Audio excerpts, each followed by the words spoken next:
Salam alaikum wa rahmatullahi wa barakatuh.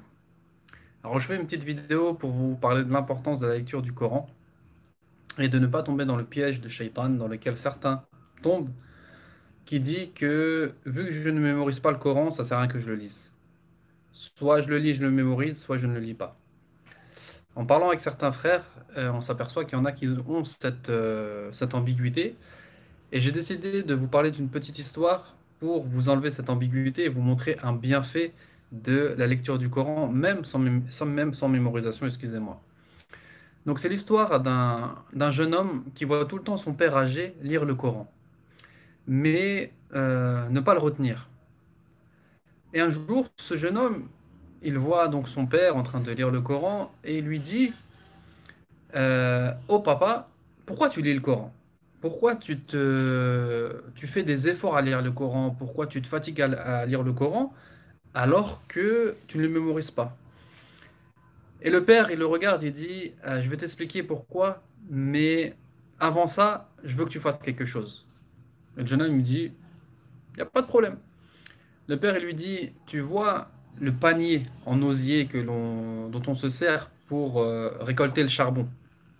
Prends-le, va à la rivière et ramène-moi de l'eau dans ce panier.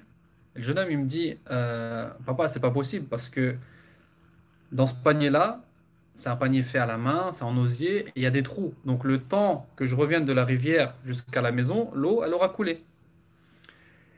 Et le père, il dit, fais-le. Donc le jeune homme, il s'exécute. Il va, il prend le panier qui est taché, hein, et, le fond il est noir parce que il y a les traces de charbon. Il va à la rivière, il le remplit d'eau, il revient à la maison. Quand il est rentré à la maison, il n'y a plus d'eau. Le père lui dit refais-le une fois, deux fois, trois fois, quatre fois. Le jeune homme s'exécute une fois, deux fois, trois fois. Et la cinquième fois, il dit papa, j'en ai marre, ça fait 5 fois que tu me demandes d'aller chercher de l'eau avec le panier. Je reviens, il n'y a plus d'eau, donc là je le fais plus.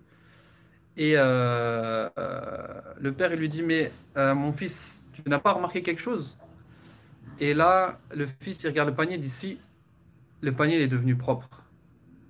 Et le père, il lui dit, exactement, c'est pareil avec la lecture du Coran. Donc même si tu n'as pas les capacités de mémoriser le Coran, de retenir le Coran, eh ben, le fait de lire le Coran va nettoyer ton cœur et purifier ton cœur comme l'eau a purifié ce panier et a nettoyé ce panier. Donc c'est une histoire qui plein de sagesse, hein, qui nous rappelle l'importance de lire le Coran quotidiennement. Même si nous ne le mémorisons pas et qu'on ne peut pas avoir ce panier solide qui contienne les paroles d'Allah, comme un panier sans trou va contenir l'eau de cette rivière, eh ben on se doit de le lire parce que les paroles d'Allah subhanahu wa ta'ala vont nettoyer notre cœur, vont nettoyer nos cœurs qui sont souillés par tout ce qu'on entend et tout ce que l'on vit quotidiennement. Cette histoire était juste un rappel sur l'importance de lire le Coran et ne vous faites pas avoir par cette fausse croyance qui dit que si je ne mémorise pas le Coran, je ne peux pas avoir une relation avec le Coran. Non. La lecture du Coran vous permet de purifier vos cœurs et vous permet de gagner un maximum de hasanat. J'espère que cette histoire vous aura été profitable. Mettez d'autres conseils dans les commentaires également pour nous conseiller à lire le Coran.